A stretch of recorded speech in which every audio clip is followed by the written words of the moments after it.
Et c'est parti pour une nouvelle semaine remplie de fou rires, remplie de bonnes nouvelles et surtout remplie de défis comme on se les lance toujours sur les ondes de la web radio Gina, premier numéro de votre émission, la balade matinale. Et aujourd'hui, nous allons parler des employés domestiques. Comment est-ce que nous les traitons chez nous à la maison? Est-ce qu'ils sont bien traités ou pas? Est-ce qu'ils rentrent en pleine possession de leurs droits et devoirs? On en parle tout au long de cette semaine et aussi on va vous faire plaisir à travers nos rubriques. Matas et aussi quelques astuces pour rester belle au quotidien. Voilà pour le menu de la balade matinale de ce jour. Moi, c'est Joanita Blavautry. À mes côtés, Augustine Doumé. Augustine, bonjour. Bonjour.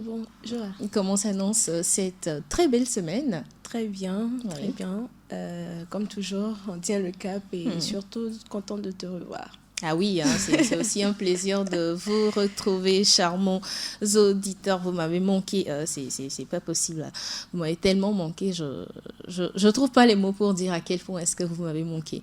Alors, on se retrouve, c'est l'essentiel et on va affronter cette nouvelle semaine qui se propose à nous avec plein de défis à relever. Je vous propose ce matin encore de vous lancer un nouveau défi. Ce sera le défi de la semaine. Pourquoi pas, d'ici la fin de la semaine, on fait le point pour voir ce qui a été fait, ce qui n'a pas été fait. On remet le reste à la semaine prochaine. Alors, parlons de défis. Voici la pensée que j'aimerais partager avec vous aujourd'hui. La réussite, ce n'est pas combien d'argent vous gagnez, c'est l'impact que vous avez sur la vie des gens, des autres qui vous entourent. Voilà, c'est la pensée de ce jour. Elle est de Michelle Obama. Alors, la réussite, ce n'est pas combien d'argent vous gagnez, mais c'est l'impact que vous avez sur la vie des gens. Voilà, c'est la pensée de ce jour. Augustine, qu'est-ce que tu en penses? C'est vrai. Souvent, on n'y prend pas garde, mais c'est la réalité. C'est ce qui devrait être fait. Parce que quand tu évolues et que tu n'as personne autour de toi qui puisse attester de ce que tu as fait, de comment tu t'es battu, de comment tu es arrivé là où tu es, de ce que tu as permis également qu'eux aussi puissent arriver à faire dans la vie, je pense que ta réussite n'a pas quand même de valeur. Mais quand tu arrives au sommet, par exemple, et tu as plusieurs personnes qui peuvent témoigner de comment tu les as aidés, de comment par tes actions, elles aussi, on peut atteindre un niveau donné. Je pense que c'est ce qui donne de la valeur à notre réussite. Comme quoi, le bonheur, ça se partage. Ça se partage et oui. ça se donne également aux autres librement, sans contrainte. C'est tout naturel. Voilà, quand on a un tant soit peu de bonheur, c'est la seule chose qu'on peut partager avec les autres. Et votre réussite dépend également du bonheur de ces derniers qui vous entourent. Qu'ils soient heureux dépend également de votre bonheur. Et c'est donc la pensée que nous avions à partager avec vous ce matin. La réussite, ce n'est pas combien d'argent vous gagnez, mais c'est l'impact que vous avez sur la vie des gens. Alors, la méditation se poursuit bien évidemment. D'ici là, on va s'écouter une très belle chanson pour vous accueillir dans cette émission. Il s'appelle Elon, il nous chante Doucement.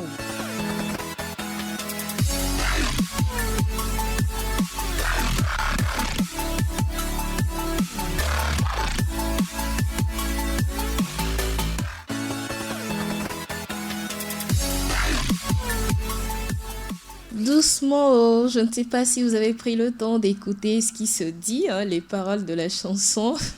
On dit il faut taper doucement, comme s'il faut taper même. Genre, je vais faire un récapitulatif pour Félicité qui vient de nous rejoindre. Alors, c'est une dame qui se fait taper par son petit copain tout le temps et le voisin qui est fâché, qui vient dire « Mais madame, on te tape matin, midi, soir et puis tu es là, tu dirais, nous on est fatigués d'écouter vos pleurs et puis vos cris en plein jour et puis en pleine nuit, tout le temps en train de se taper dessus. Nous on est fatigués de ça. » Le voisin dit « Mais moi j'ai voyagé, ça fait 2 mois, je viens d'arriver comme ça. » Et la femme qui met la main sur la tête. Genre, c'est fini pour elle dans le fond. Et l'homme dit, il faut taper doucement. Genre, même s'il veut taper sa femme là. Fais doucement, il y a des gens à côté. Au lieu d'interdire de taper. Voilà, au lieu de dire ne plus taper. Il dit, il faut taper doucement. Le voisin là aussi, là. On lui a demandé. Voilà. Afin de mettre sa bouche dans ce qui ne te regarde pas là. Voilà, il a créé problème à une dame comme ça. À une gentille dame comme ça, il a créé des problèmes. Comme s'il ne savait pas ce qui se passe. Alors, Félicité, bonjour. Merci de nous rejoindre sur le plateau de la balade matinale. Ça va? Ça va, bonjour. Le week-end, ça a été? Oui, ça a été, ça va. Ça s'est bien passé? Ouais. D'accord. Nous aussi, ça va. Hein. Merci. C'est toujours la pêche. J'espère que tu es en forme maintenant. Ah oui. J'ai retrouvé toutes les fonctionnalités de mon corps. Hein, donc, me voilà, en forme. Merci. Oui, pour démarrer la journée. Alors, ma tasse, comme toujours, pour démarrer cette émission, on va parler du chocolat ce matin. Chocolat chaud, froid, concentré. C'est quoi exactement, Augustine? Ce matin, on parle des bienfaits du chocolat. Sous toutes ses formes. D'accord. C'est seulement des bienfaits et surtout 2 ou 3 bienfaits de ce chocolat-là. Souvent, c'est vraiment, on le sait, c'est un aliment très sucré et donc qu'on devrait diminuer un peu sa consommation même. Aphrodisiaque même, hein? Ah oui. Ah oui. Donc tout d'abord, ce qu'on doit savoir, c'est que manger ou prendre du chocolat le matin serait bon pour le cerveau. Donc, c'est bon également pour les enfants et les personnes âgées. Donc, on savait déjà que le chocolat était bourré de vertus et qu'il était bon pour la santé. Donc, maintenant, on doit savoir que c'est un aliment sucré et calorique dont la consommation est à contrôler dans le cadre d'un régime alimentaire sain et équilibré. Pour ceux qui sont en train de faire, qui suivent une ligne, qui ne veulent pas grossir, il faut régulariser la consommation du chocolat. On doit savoir également qu'il permet d'améliorer les performances physiques et réduire le stress. Souvent, il est conseillé de prendre du chocolat, peut-être sous la forme concentré, les plaquettes. Les plaquettes. Donc, quand vous êtes un peu stressé, vous avez tellement de choses à faire, mais vous ne savez pas par quoi commencer. Il vous suffit juste de prendre du chocolat, de mettre un peu dans la bouche. Vous sentez que ça fond et tout. Ça vous permet de déstresser. C'est clair. Donc, ça accroît également la capacité de notre cerveau. Comment ça se fait? Il permet de mémoriser, de détecter et de trier, d'enregistrer tout ce qu'on reçoit comme information. D'où c'est important pour les enfants de consommer soit au petit déjeuner, soit au goûter et tout. Donc, quand on consomme du chocolat, ça nous permet de mémoriser toutes les informations, de détecter, de les trier et d'enregistrer tout ce qu'on reçoit. Donc, à l'école, ce serait quand même bien l'idéal pour les enfants. Surtout au matin, on peut en prendre un bol de chocolat chaud pour les tout petits, pourquoi pas. Voilà, donc pour ma tasse ce matin, vous l'aurez compris, hein, manger du chocolat le matin booste les capacités de notre cerveau et stimule la matière grise. Alors, je crois qu'on va également stimuler votre matière grise tout à l'heure en faisant des exercices de ménage.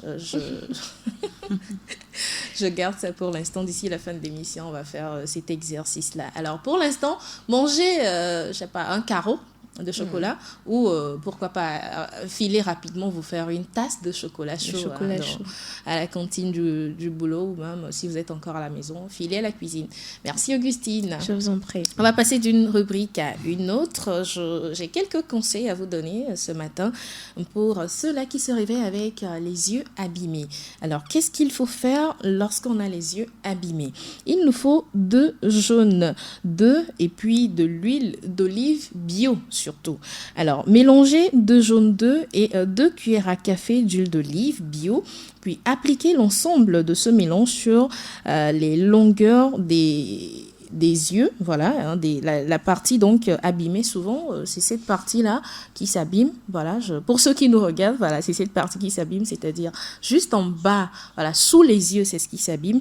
Appliquez ça, le mieux, c'est de mettre au réfrigérateur, que ça soit un tout petit peu frais avant d'appliquer. Et vous verrez, les cernes disparaissent, hein, les yeux abîmés redeviennent éclatants. Ça marche également pour les cheveux abîmés, mais je garde pour les cheveux d'ici la fin de la semaine. Je vais partager cela avec vous. Ah oui, ce sera comme ça désormais. Je donne un peu, je prends un peu et puis voilà. Ça, c'est quel avarisme? Oui, non, c'est pas de l'avarisme. C'est juste pour que les gens soient tout le temps scotchés. Qu'ils ont l'envie, voilà, qu'ils aient envie de réécouter la suite au prochain numéro. Donc voilà, je vous donne donne l'autre astuce d'ici la fin de la semaine. Merci de nous rejoindre si vous venez d'arriver. Vous êtes sur la web radio Jena. On va parler des domestiques, des employés domestiques. Comment est-ce que nous les traitons chez nous à la maison? Dans un court instant, juste après ceci. Attaquez la journée avec un cocktail explosif. Astuces beauté, découverte, humour, débat, danse, conseils, c'est chaque lundi, mercredi et vendredi à 8h GMT dans la balade matinale sur Radio Jena. La balade matinale, c'est votre billet pour un décollage parfait de la journée. Et c'est sur le www.radio.jena.tg.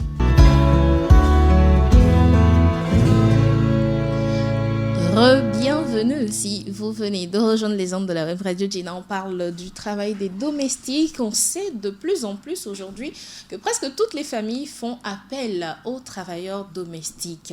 Alors aujourd'hui, la question qui se pose, comment est-ce que nous les traitons? Ils ont également des droits et devoirs. La protection de ces employés de maison s'impose à nous. Alors comment est-ce que nous traitons ces travailleurs domestiques? Comment est-ce que nous les recrutons et dans quelles conditions nous les mettons? On va en parler tout au long de cette semaine. Mais tout d'abord, les filles, la toute première question. Quand on parle de travailleurs ou de travailleuses domestiques, à quoi est-ce que nous faisons allusion? Félicité.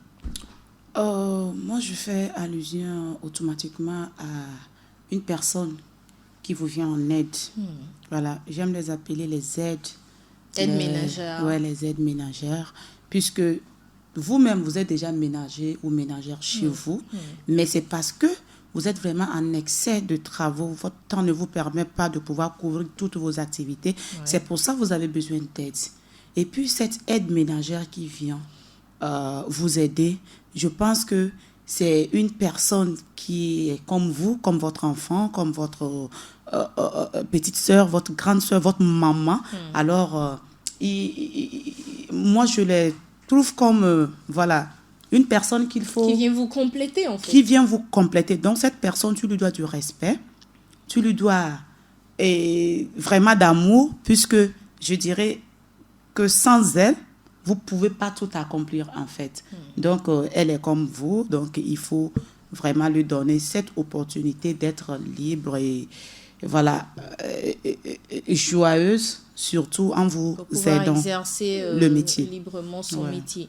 Augustine, la même question, quand on parle d'employés domestiques, à quoi est-ce que tu penses, toi? C'est pareil, c'est comme Félix vient de le dire, c'est une personne qui nous vient en aide, surtout quand on a des tâches qu'on ne peut pas tout le temps assumer à la maison à cause du travail, à cause de nos occupations. C'est une personne qui nous aide. Mais moi, la question que je me pose, c'est qui est capable ou bien qui est apte à nous aider. Parce qu'aujourd'hui, ce qu'on remarque dans la société ou dans les ménages, c'est quand même de l'exploitation. Parce que les travaux qui sont donnés à cette aide-là, cette personne, c'est parfois des enfants. Et ces enfants, comme Félix vient de le dire, c'est une personne qui doit t'aider, une personne à qui tu dois du respect. Mais si on constate aujourd'hui des abus, c'est parce que ces personnes-là, le plus souvent, sont quand même en bas âge, de très bas âge. Et on se dit que bon, c'est juste parce qu'on veut les aider, c'est juste parce qu'on ne comprend pas au fait que ce sont ces personnes-là qui nous aident. Et il y a plus d'exploitation que d'aide dans cette affaire. Exactement. Et au Togo, plus précisément, dans nos contrées ici à Lomé, on remarque beaucoup de jeunes filles qui se mettent ou qui s'adonnent à ce métier. Pourquoi? Parce que peut-être elles n'ont plus de moyens ou leurs familles n'ont plus de moyens pour les aider à faire à poursuivre leur cursus scolaire. Et donc, elles se donnent à cette tâche et ont comme objectif peut-être 5 ou 7 ans d'années à être employées domestiques. Et ensuite, elles s'en vont apprendre un métier pour suffire eux-mêmes. Mais force est de constater qu'aujourd'hui, ces jeunes employés domestiques sont surexploités. D'abord par leur employeur et ensuite, il y en a souvent qui font le lien, je ne sais pas quel nom est-ce qu'on peut leur donner, c'est-à-dire quelqu'un qui dit je voudrais avoir une domestique chez moi. Il y a des... Quel nom est-ce qu'on leur donne? Je ne sais pas. Avec bonne envie. Non. Il y a des hommes aujourd'hui qui sont spécialisés en ça. Rapidement, ils vous trouvent... Oui, les démarcheurs. Les démarcheurs, voilà, c'est le nom que je cherchais, les démarcheurs, qui vous trouvent rapidement cette domestique, cet employé domestique. Et force est de constater qu'ils abusent de l'argent de ces domestiques qui finalement, à la fin de leur contrat, se retrouvent avec presque rien. Oui, ça c'est un point qui me choque beaucoup parce que si aujourd'hui les démarcheurs se mettent devant pour quand même trouver des domestiques pour des gens ou bien des aides ménagères pour des gens, c'est en quelque sorte, normalement le premier objectif, c'est de pouvoir aider ces aides ménagères-là. C'est de pouvoir peut-être lutter pour elles. Parce que si l'aide ménagère s'en va d'elle-même, on se dit que oui, elles sont souvent maltraitées et tout ça, elles sont pas bien traitées là-bas. Maintenant, si un démarcheur, ou bien il y a des structures de comment je vais dire là, de ceux qui donnent les gardiens, les aides ménagères, il y a des structures pour ça. Normalement, eux, c'est pour professionnaliser en fait la chose. Mais aujourd'hui, on trouve que ces gens-là sont ces personnes-là qui exploitent encore plus ces aides ménagères que les patrons ou les patronnes elles-mêmes. Et je pense que ce n'est plus la peine.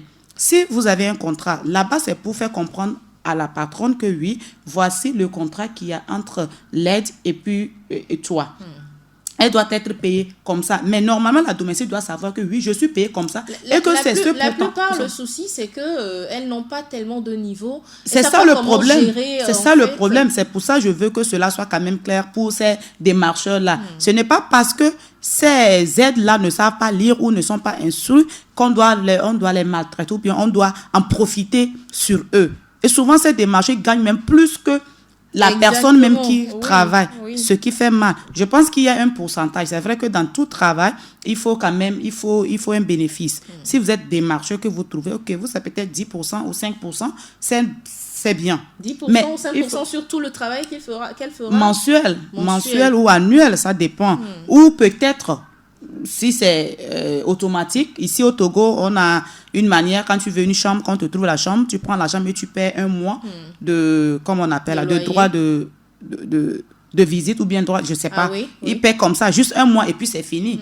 Mais normalement, ces démarcheurs doivent veiller à ce que l'aide ménagère soit bien traitée. Exactement. Mais ils ne veillent plus. Quand ils s'en vont donner la dame, c'est fini. Ils sont dans leur coin, qu'on la maltraite ou pas. Ils s'en foutent, ce qui n'est pas bien. Normalement, eux doivent veiller à ça. Ils doivent veiller à ce que les aides ménagères soient bien traitées, soient bien encadrées, surtout. Et également veiller si ces aides-là font aussi un bon boulot chez leur patron. Normalement, c'est comme ça. Et puis leur verser leur somme qu'elles doivent normalement percevoir par mois. Ouais. Oui. Moi, je dis c'est bien beau tout ça, mais c'est dans le cas où il y a véritablement un contrat. Parce que le plus souvent, il n'y a même pas de contrat. On te dit, bon, tu es à la maison, tu dis, tu n'as rien à faire. Bon, il y a une dame qui cherche quelqu'un. Soukla, on t'emmène là. Tu viens rester, c'est fini. Tu as trouvé le travail comme ça. Et toi, maintenant, tu es là-bas. Parce que... Mais souvent, quand c'est comme ça même, c'est difficile pour l'employeur de payer. Parce que c'est difficile de il n'y a pas un contrat. Parce qu'on a dit à la personne qu'elle est à la maison, elle ne fait rien, elle dit, elle cherche travail. Exactement. Elle est venue. Ma soeur, tu sais faire quoi? Je sais balayer, je sais cuisiner, je sais faire ci, je sais faire ça. Ok, bon, tu vas venir m'aider à la maison. En retour, je te donne quelque chose à prendre le matin. Du savon pour te doucher. Oui, comme si la personne ça, le souci, voilà. On ne se douchait pas. On lui donne à manger, on le vêtit, on le loge et c'est suffisant.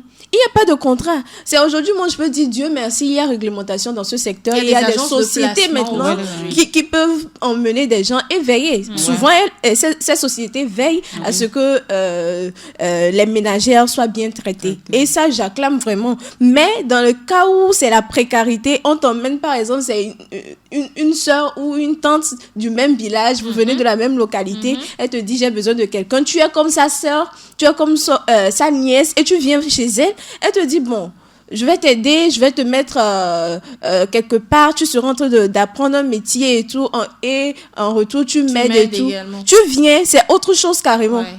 Du matin jusqu'au soir, c'est toi qui te lèves très tôt le matin et c'est toi qui dors très tard. Et si tu ne te réveilles pas le matin très tôt, c'est bâton que tu auras sur toi. Moi, je dis que c'est la méchanceté de l'homme, au fait.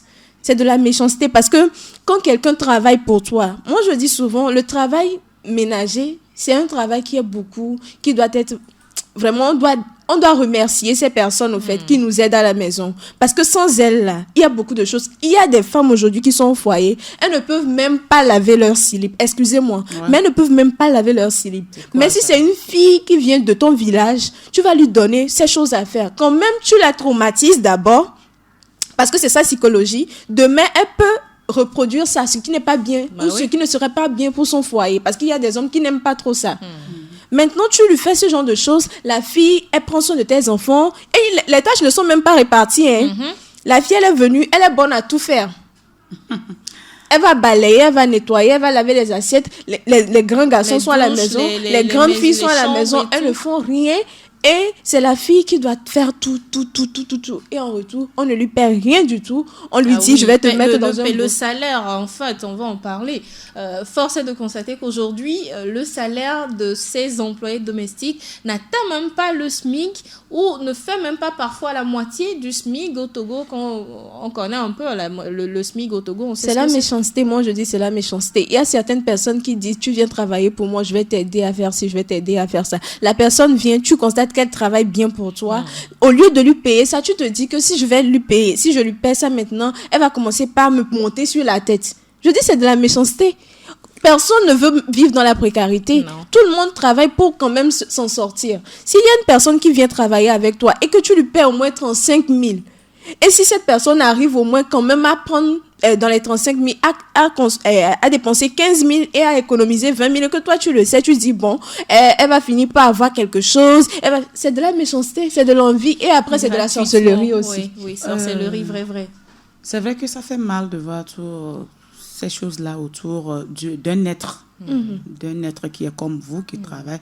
Mais automatiquement, c'est vrai, il y a de ces personnes qui sont méchantes, il y a de ces personnes qui ne sont pas conscientes, qui aiment vraiment maltraiter, elles sont fières de maltraiter autrui. Mais également, s'il faut parler du salaire et tout ça, écoutez, nous sommes dans un pays qui ne nous permet pas d'abord nous-mêmes de bien vivre. Je me dis souvent, tout ce que nous vivons aujourd'hui, ça dépend de quelle base on a. Ça dépend de comment est-ce que nous-mêmes, nous sommes d'abord traités dans notre état, nous sommes traités dans notre milieu. Vous voyez, quelqu'un qui travaille, qui perçoit, qui s'en va travailler 10 heures de temps. Une dame, je prends une femme, disons, quand même 8 heures de temps, elle sort le matin, à 8 heures, elle revient à 19 heures, elle a des enfants et qu'elle perçoit un salaire de 50 000 francs, qu'elle a besoin d'une ménagère. Elle va lui payer combien? Mais c'est écoutez, les tâches que cette domestique, cette ménagère va faire à la maison, peut-être c'est plus que ce qu'elle-même, elle va aller vers. Peut-être c'est un travail qu'elle s'en va, elle perd seulement que le temps, mais elle n'a pas le droit de partir. Elle n'a pas le droit de quitter son boulot. Et elle perçoit combien? 50 000 francs. Les enfants doivent manger. Et elle doit payer les factures, la domestique et tout ça. Elle revient, elle est là, elle est d'abord aigrie, elle s'énerve et elle revient. Je pense que je ne vais pas trop accuser ces femmes-là parce que tu peux dire que oui, je ne vais pas le faire. Mais peut-être quelque chose te tape dehors et tu viens, tu déverses. Ce qui n'est pas bien, c'est pour ça qu'on demande le contrôle de soi. Il faut quand même savoir contrôler ses émotions, c'est très important. Mais étant être humain, tu dois respecter ton prochain. Tu dois quand même avoir le respect pour, surtout ces aides-là qui surveillent les enfants, qui sont avec vos enfants, quel qu'en soit ce que vous traversez, quel qu'en soit ce que la nature vous amène. Essayez quand même de vous temporiser et donner l'amour que vous devez. Il arrive même, ce n'est pas les aides seules. Même ses propres enfants, elle revient à la maison, elle est aigrie, elle est nerveuse, elle maltraite sa propre enfant comme si ce n'était pas son enfant. Vous voyez, non? Et puis, ce qu'on remarque aussi, c'est ces aides ménagères qui sont maltraitées, elles déversent leur colère. Leur colère également sur les enfants de la patronne. Donc, c'est pour dire que c'est une ligne, en fait. Oui. Ce qu'on doit faire, on doit quand même se comprendre. Moi, je dis toujours que si aujourd'hui, on parle des aides ménagères, il faut aussi parler également aux patrons d'entreprise qui emploient les gens. Vous savez, les employés sont également maltraités. Oui. Et ça fait qu'ils se maltraitent, ça rejaillit sur leur maison, leurs enfants, tout. Hein?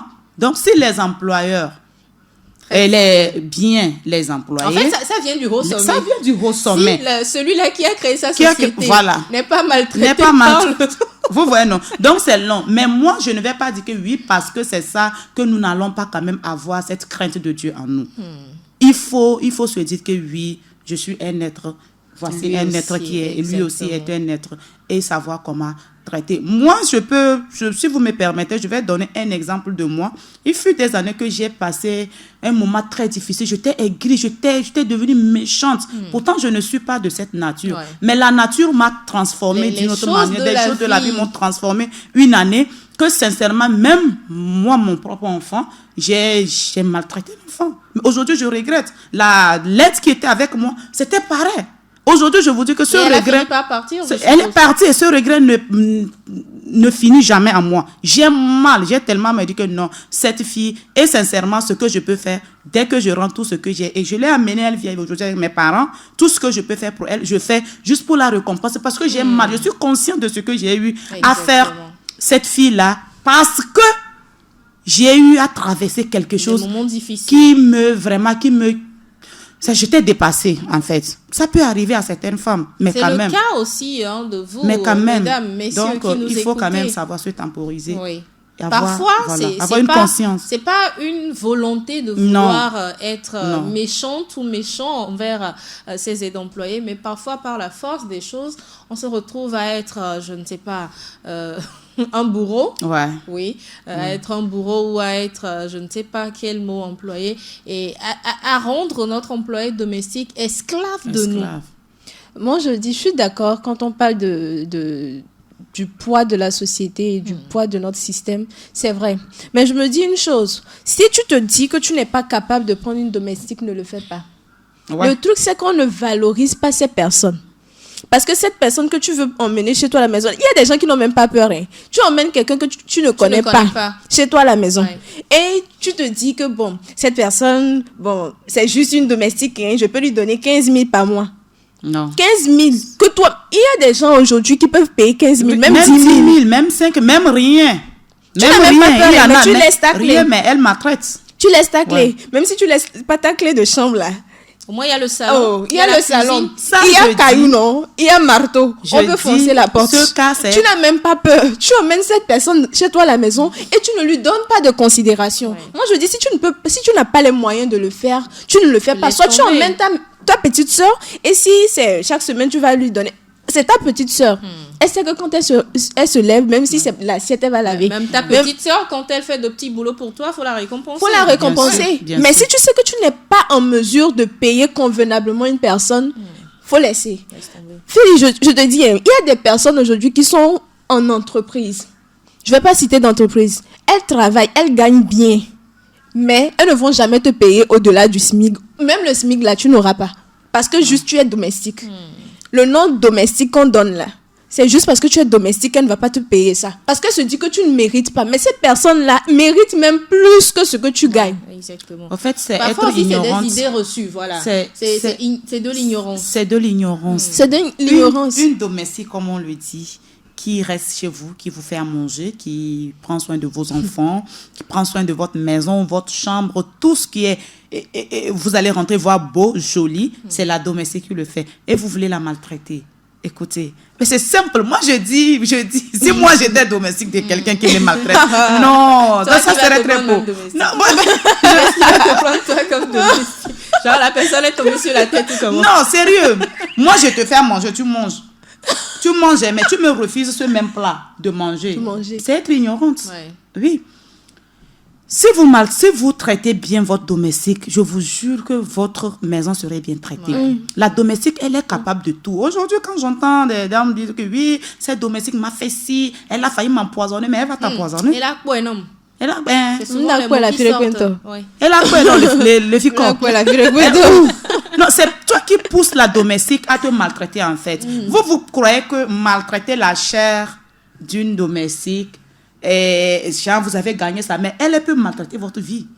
Elle peut maltraiter votre enfant, elle peut traumatiser votre enfant. Et ça, c'est à vie. C'est vous allez pleurer, elle partira. Mais même si, Donc- moi je me dis, même si cette domestique ne fait pas de représailles, même si elle ne maltraite pas votre enfant et tout, bah, cette vie c'est comme un boomerang. Genre vous Oui, lancez, ça vous revient. revient. Ça vous revient. Oui, parce Donc, que vous maltraitez quelqu'un aujourd'hui, vous serez dans la même situation demain. moi, je trouve que une domestique, une aide ménagère est d'abord votre première fille, votre premier enfant que vous devez transmettre l'amour, que vous devez aimer, que vous devez donner du respect. paie surtout. Je dis quelqu'un qui vous donne à manger, qui vous prépare et vous mangez. C'est une personne qu'il faut vraiment bien encadrer, bien sécuriser. Elle est capable du jour au lendemain de verser de l'urine dans votre sauce. Bien sûr. Donc, je pense que ces personnes-là, c'est d'abord, dites-vous que oui, après moi, la femme, c'est elle, quoi. Genre, après le mari, moi, c'est elle. Et après, vos enfants. Parce que cette personne qui prend tout son temps, son amour, vous savez, il y a de ces domestiques, malgré qu'elles soient maltraitées et tout ça, mais elles ont toujours cet amour-là qu'elles redonnent à vos enfants et tout ça. Mais tout se paie ici-bas, mesdames, celles qui refusent, qui ne veulent pas avoir une conscience, qui ne veulent pas avoir cette crainte en elles, traiter les domestiques comme des êtres humains. Mais d'un jour à l'autre, elles paient. Elle paie. Mesdames, messieurs, merci d'être en compagnie de la web radio Jenna. La balade matinale ce matin parle du traitement réservé aux travailleurs, aux travailleuses domestiques. On a un avis d'auditeur que je vais rapidement vous lire. Vous pouvez vous aussi nous envoyer vos avis. 90 13 89 94 79 71 45 95. Alors, ce dernier dit « Le travailleur domestique représente une part importante de la main-d'œuvre mondiale du secteur informel. Il travaille pour des ménages de particuliers, souvent sans véritable contrat de travail, sans être déclarés. Exclus du champ de la législation de travail à l'heure actuelle, les travailleurs domestiques sont souvent confrontés à de très bas salaires, des horaires de travail excessifs, pas de jours de repos hebdomadaires garantis et ils sont parfois victimes d'abus physiques, mentaux ou sexuels ou d'entraves à leur liberté de circulation. J'en reviens tout à l'heure à cet abus sexuel dont il parle. Alors, des conditions de travail déplorables, l'exploitation de la main-d'œuvre et les violations des droits humains sont les principaux problèmes que rencontrent ces travailleurs domestiques. Ils s'appellent Emmanuel Tchevi, il nous écrit depuis le Sénégal. Coucou également à Emmanuel Tchevi depuis le Sénégal. Alors, mesdames, il a parlé d'un point très essentiel. Les abus physiques, mentaux ou sexuels. C'est très important parce que y a de ces domestiques qui se retrouvent à être des objets sexuels pour leur patron. Ouais. Genre, il rentre quand il veut, il abuse de vous comme il veut et vous n'avez pas le droit parce que vous voulez rétorquer, vous voulez revendiquer, on vous met dehors. C'est-à-dire... Et doit pas.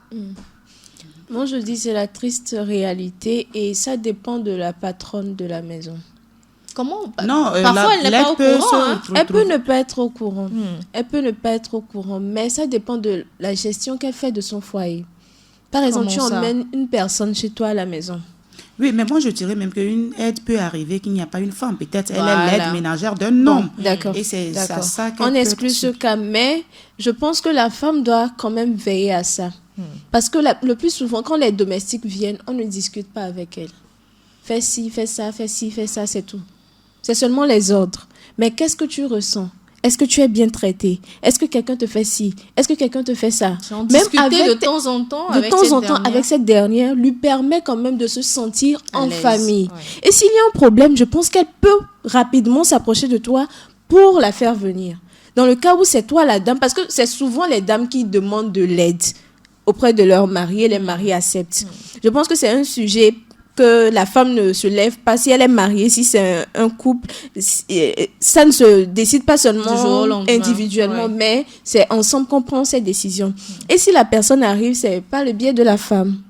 Le plus souvent, c'est par le biais de la femme. Donc, toi, la femme, quand tu es à la maison, il faudrait que tu discutes aussi avec la domestique. Qu'est-ce qui se passe? Comment est-ce que tu te sens traité? Est-ce que le traitement qu'on te donne, ça va? Est-ce que tu te sens bien? Les enfants te respectent? Tout ça.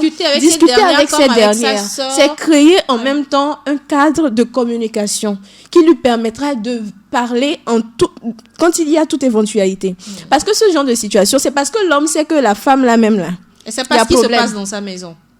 L'homme sait que la femme, là, il y a problème. Elle-même, elle n'a même pas de gestion sur ce qui se passe dans la maison. Elle emmène une personne, belle aubaine.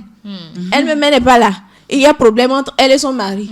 Donc, il va automatiquement tomber sur elle. Et quand c'est comme ça, la domestique aussi le sait. Elle a peur maintenant d'aller en parler. Et parfois aussi, c'est les enfants à la maison qui abusent à tour de rôle de cette domestique. Surtout quand il y a des garçons dans la maison qui abusent tout le temps de la domestique. Elle ne peut pas parler. Parfois, on lui bouche, on lui ferme la bouche avec des petits cadeaux.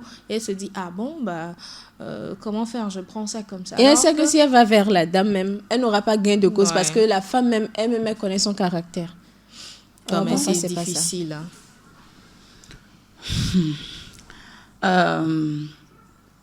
Je pense que c'est un point très, très, très pertinent.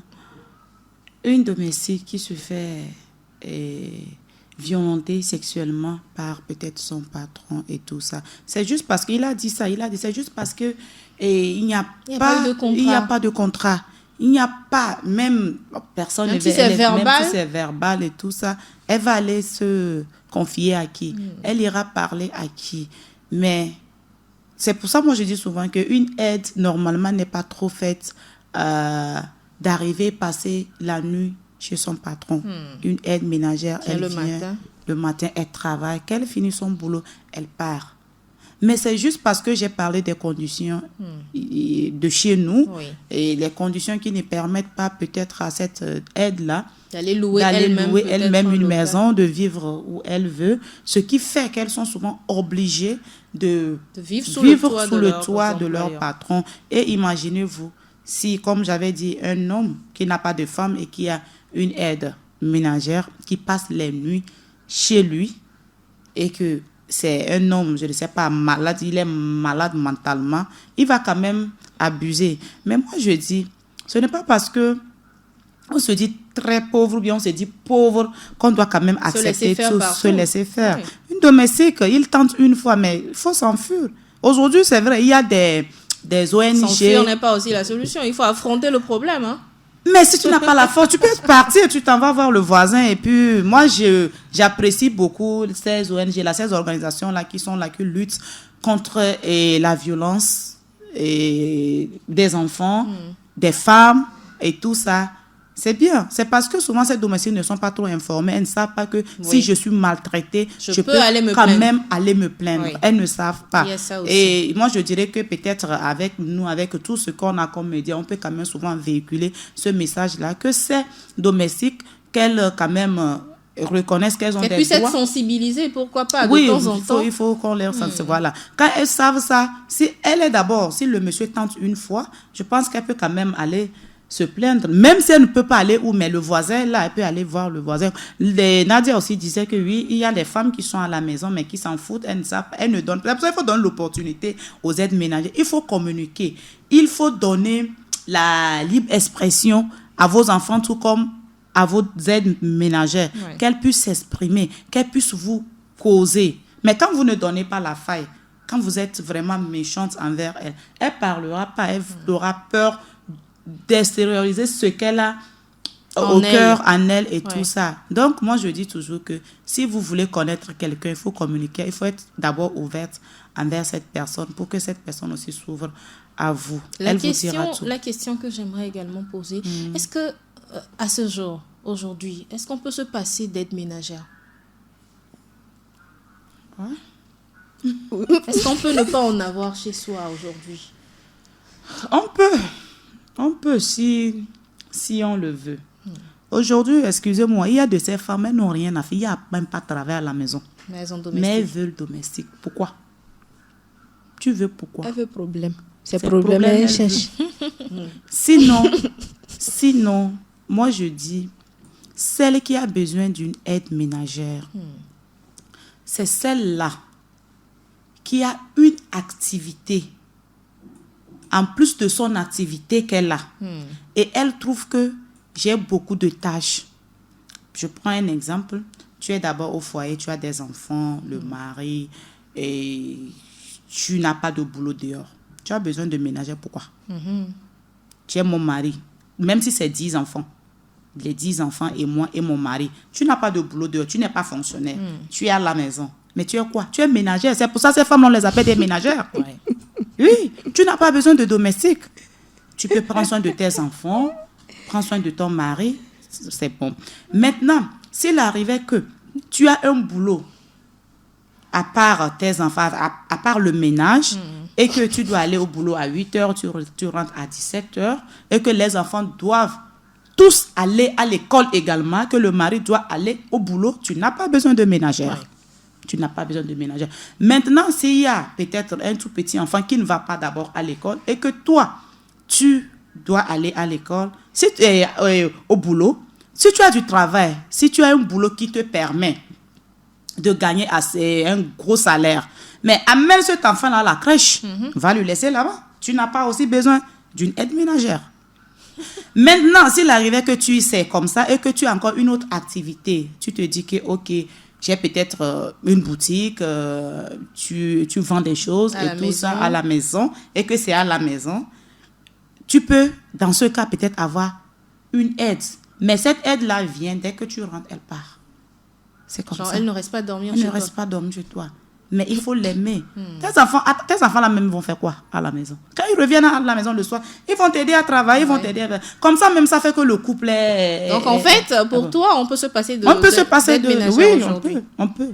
Augustine? Il y a quelque chose qui me faisait rire, c'est qu'on dit tu es là, tu ne fais rien à la maison, tu es ménagère. Elle est femme au foyer, elle est pas ménagère. Femme au foyer, c'est quoi? Elle est femme au foyer, c'est y compris. Elle va se fâcher. Elle est ménagère. Donc, on en a besoin. Hein? On en a besoin. Bon, aujourd'hui, c'est toujours deux cas. On revient dans ça. Il y a le cas de Feli, qui est bien beau, si on peut le faire. Moi, en tout cas, je m'inscris dans cette logique. Maintenant, on en a besoin. Pourquoi? Parce que souvent, nos heures de travail ne nous permettent pas de réaliser certaines choses. Par exemple, te voilà, tu quittes déjà à 5 heures, tu as déjà quitté la maison, tu dois revenir. Par exemple, ton heure de travail, l'heure où tu quittes même le service n'est pas aussi fixe que ça. Il peut arriver des imprévus. Et tu es marié, tu as un bébé à la maison, maman n'est pas là pour t'aider ou il n'y a personne de ton entourage qui peut t'aider dans cette situation-là. Tu peux avoir besoin d'une ménagère ou d'une domestique dans ces genres de situations. Donc, je me dis que c'est important. Ça dépend de tout un chacun. Mais ça dépend aussi de la planification de tout un chacun. Par exemple, tu es femme, tu viens d'énumérer beaucoup de choses. Et aussi, il y a la technologie qui a avancé, les choses ont avancé. Ah, mais la technologie ne va pas balayer les chambres tout seul. Ne va pas balayer, donc... que quelqu'un le fasse quand même. Oui, bon. Il faut quand même se programmer, planifier ces choses. Tu sais que tu es seule à la maison, il y a la vaisselle à faire, la lessive à faire, tu ne peux pas faire tout ça. Le rangement et tout. Tu peux par exemple te lever le matin, tu balaies, la vaisselle tu peux laisser. C'est-à-dire c'est répartir les choses. Le soir, tu reviens le faire avant même l'arrivée de ton mari. Donc, ce sont des choses à voir. Si tu peux gérer, mais si tu ne peux pas gérer, compte tenu aussi de ton état de santé, parce qu'il faut également voir ça, de ton état de santé, si tu ne peux pas le faire, tu as besoin de quelqu'un. Donc, moi, je dis toujours, quand tu sais que tu as besoin d'une personne, il faut respecter la personne. Il faut savoir que c'est de la valeur que tu dois donner à cette personne-là. Et quand elle vient, ça sera comme si c'est une famille élargie. Ce ne sera pas une intrus qui viendra chez toi à la maison. Donc, les filles, je crois qu'on va rester là pour aujourd'hui. Hein. Mercredi, le débat va se poursuivre dans la balade matinale. Est-ce que les travailleurs et travailleuses domestiques connaissent leurs droits? Et qu'en est-il de leur protection au niveau de l'État, au niveau gouvernemental? Qu'en est-il? On en parlera mercredi dans cette émission. D'ici là, continuez par nous envoyer vos avis. Nos numéros sont toujours ouverts. 90 13 89 94 79 71 45 95. Alors, chose promise, chose due. Quand vous manquez de concentration, parce que souvent, quand on est face à certaines activités, on se dit, je ne sais pas par où commencer. Augustine le disait tantôt, il faut de la planification. Mais quoi qu'on fasse, il y a des fois où on n'arrive pas à se concentrer sur l'essentiel et arriver à se départager les choses. Alors, qu'est-ce qu'il faut faire quand on manque de cette bonne capacité de concentration? Il est vivement recommandé de réaliser des exercices de relaxation, de méditation ou même de respiration. Cela vous permettra de vous détendre. Et surtout, ne négligez pas le sport. Il vous aidera à mieux vous sentir. Et aussi, n'oubliez pas de faire une seule chose à la fois. Si vous commencez par faire la lecture d'une note, terminez, ensuite prenez une autre. Les autres tâches peuvent attendre ou bien mettez-les sur un papier, en bloc-notes et ensuite attaquez les autres tâches. Et puis, compartimenter son temps. Un pour le travail, un autre pour la détente. Et pour finir, éviter le pilotage automatique. L'ennemi numéro 1 de la concentration, c'est l'habitude. Quand on a l'habitude de faire quelque chose tout le temps, on n'a plus la concentration qu'il faut pour le faire. Voilà donc quelques exercices à faire pour avoir le maximum de concentration pour faire vos activités. N'oubliez pas les exercices physiques. Surtout, mesdames, on va se dire au revoir pour aujourd'hui, n'est-ce pas? Rendez-vous mercredi pour continuer par parler de nos travailleurs et travailleuses domestiques. Merci Félix. Merci Jonathan. Merci Augustine. Merci, c'est un plaisir. Voilà, merci également à la réalisation technique. Rendez-vous, chers auditeurs, le mercredi à partir de 8h. D'ici là, portez-vous bien. Ciao, ciao.